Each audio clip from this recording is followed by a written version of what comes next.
नमस्कार मित्रांनो, स्वागत आहे तुमच्या आवडते चॅनल म्हणजे सीमास किचनमध्ये।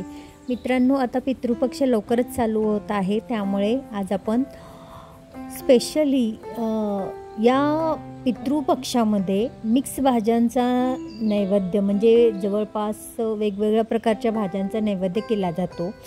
पण बऱ्याच वेळेला वेळेच्या अभावानुसार बरेच जण काय करतात, एकाच भाजीमध्ये वेगवेगळे प्रकार मिक्स करून भाजी बनवतात। त्यामुळे आज आपण ही मिक्स भाजी बनवणार आहोत।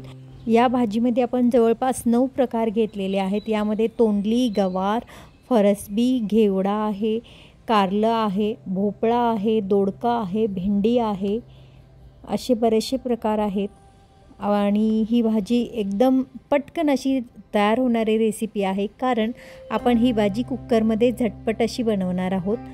त्याचबरोबर अगदी साधी सिंपल रेसिपी आहे, पण तितकीच चवदार अशी ही रेसिपी तयार होते।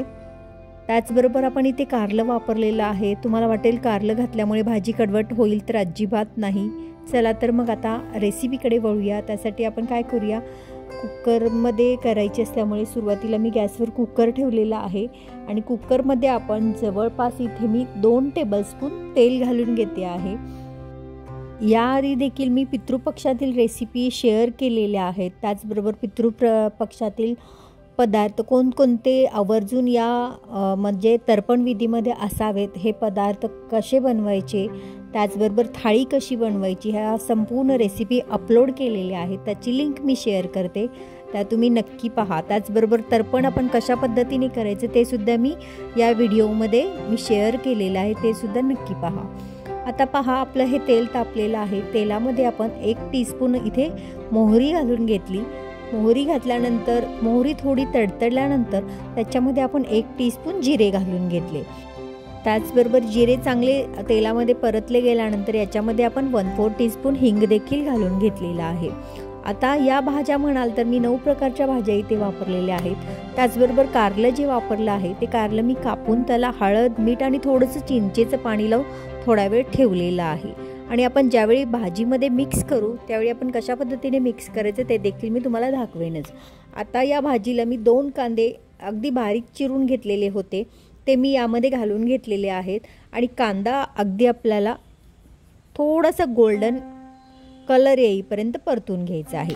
त्याचबरोबर याच्यामध्ये मी 1 टेबलस्पून इथे अद्रक, मिरची, लसूण आणि कोथिंबीर याचं वाटण करून घेतलं होतं, ते 1 टेबलस्पून या मसाल्यामध्ये मी घातलेलं आहे।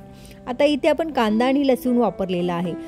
तर बऱ्याच जणांच्या म्हणजे पितृच्या थाळीमध्ये म्हणजे कांदा लसूण विरहित नैवेद्य केला जातो।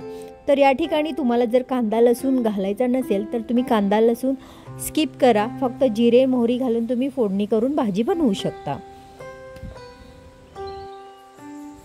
पहा, कांद्याचा कलर थोडाफार आता चेंज झालेला आहे, त्यामुळे आता मी याच्यामध्येच पावडर मसाले घालून घेते। यामध्ये मी 1 टीस्पून इथे धने जिरे पूड वापरलेली आहे, अर्धा टीस्पून मी हळद पावडर घातलेली आहे आणि 2 टीस्पून मी इथे मिरची पावडर घालून घेतलेली आहे। हे मसाले आपण तेलामध्ये कांद्यासोबत चांगले परतवून घ्यायचे, म्हणजे याचा कलर खूप छान सुटतो आणि कांदा परतत असताना घातल्यामुळे मसाले सुद्धा चांगले परतले जातात। आता इथे मी सुरुवातीला मेथीची भाजी घातली, त्यानंतर घेवड्याच्या शेंगा घातल्या, फरसबी घालून घेतलेली आहे।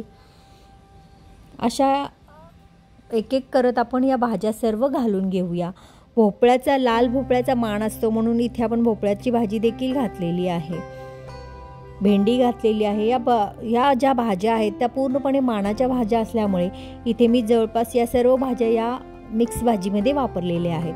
आता आपल्याला इथे कारलं घालायचं आहे, त्यासाठी मी काय केलेलं आहे, आधीच मी मीठ, हळद आणि चिंचेचं पाणी घातल्यामुळे त्याला पाणी सुटलेलं आहे। त्याचं पाणी पूर्णपणे आपण असं काढून घ्यायचं, म्हणजे याचा कडवटपणा पूर्णपणे निघून जातो आणि त्यानंतरच आपण याच्यामध्ये या मिक्स भाजीमध्ये या कारल्याचा वापर करायचा, म्हणजे भाजी अजिबात तुम्हाला कडवट वाटणार नाही।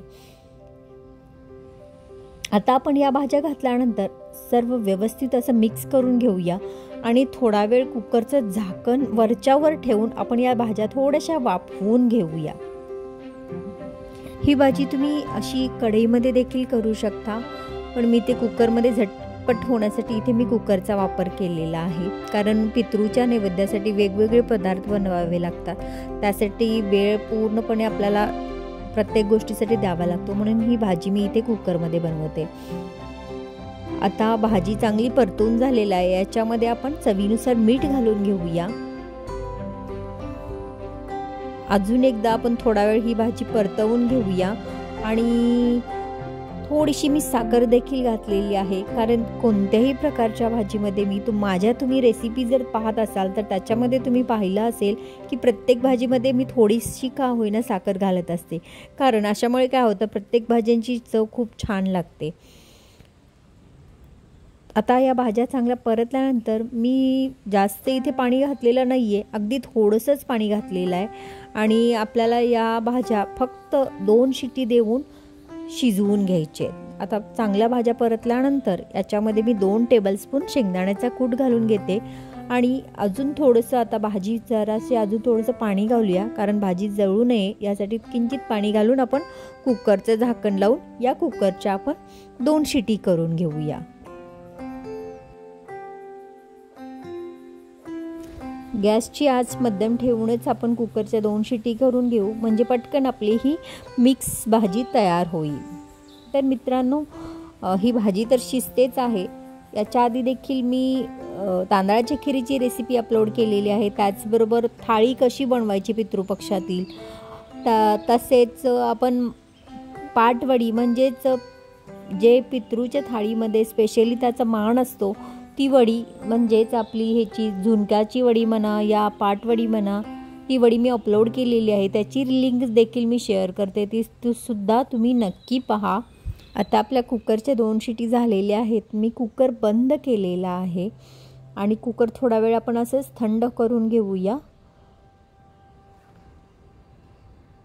पहा, कुकर थंड झालेला आहे, मी उघडून पाहते, भाजी पहा मस्त अशी तयार झालेली आहे। आता काय करायचं आहे, आपण गॅस ऑन करायचा आहे आणि लो गॅसवर एक 5 मिनिट फक्त आपण हे भाजी उकळवून घेऊया, म्हणजे कोणत्याही प्रकारची भाजी आपण जर कुकरमध्ये बनवली तर तिला थोडंसं उकळवून घ्यायचं, म्हणजे भाजी खूप छान एकसंध अशी तयार होते। आता मी गॅस ऑन केलेला आहे, थोडंसं भाजी उकळवून घेते आणि वरून थोडीशी कोथिंबीर आणि किसलेलं खोबरं घालून घेणार आहे, म्हणजे ही आपली मिक्स भाजी नैवेद्यासाठी आता तयार आहे। त्याचबरोबर पितृपक्षातील सर्व रेसिपीज मी एकाच प्लेलिस्टमध्ये तयार केलेल्या आहेत, ती प्लेलिस्ट मी नक्की शेअर करते, ती नक्की चेक करा तुम्ही, कारण बऱ्याच प्रकारच्या रेसिपी आणि कोणत्या भाज्या मानाच्या असतात त्या रेसिपी सर्व माहितीसहित मी अपलोड केलेले आहेत व्हिडिओज, ते तुम्ही नक्की चेक करा। मित्रांनो, कशी वाटली माझी ही आजची रेसिपी? जर तुम्हाला सुद्धा ही मिक्स भाजी आवडली असेल तर तुम्ही अशा पद्धतीने या पितृपक्षामध्ये करून पहा आणि कशी झाली ती कमेंटद्वारे कळवायला विसरू नका। त्याचबरोबर जर ही रेसिपी तुम्हाला आवडली असेल तर व्हिडिओला नक्की लाईक करा, जास्तीत जास्त शेअर करा। त्याचबरोबर या पितृपक्षामध्ये मी वेगवेगळ्या प्रकारच्या रेसिपी घेऊन येत आहे, म्हणजे तांदळाची खीर झटपट कशी बनवायची या सर्व रेसिपी मी अपलोड करणार आहे। त्याचबरोबर थाळी कशा पद्धतीची असावी पितृपक्षामध्ये ती सुद्धा मी अपलोड करते आहे। झटपट थाळी कशी बनवायची ती ऑलरेडी मी अपलोड केलेली आहे, ती तुम्ही नक्की चेक करा। त्याचबरोबर बऱ्याच रेसिपी मी पितृपक्षामध्ये शेअर करणार आहे, त्यासाठी तुम्ही सीमाज किचनला सबस्क्राईब करायला विसरू नका। मित्रांनो, तर आपण पुन्हा भेटूया अशाच एखाद्या मस्त रेसिपीसोबत, तोपर्यंत स्वस्त खा, मस्त रहा, नेहमीच आनंदी रहा। तुम्ही माझी रेसिपी अगदी वेळात वेळ काढून पाहिल्याबद्दल तुमचे मनापासून आभार, धन्यवाद।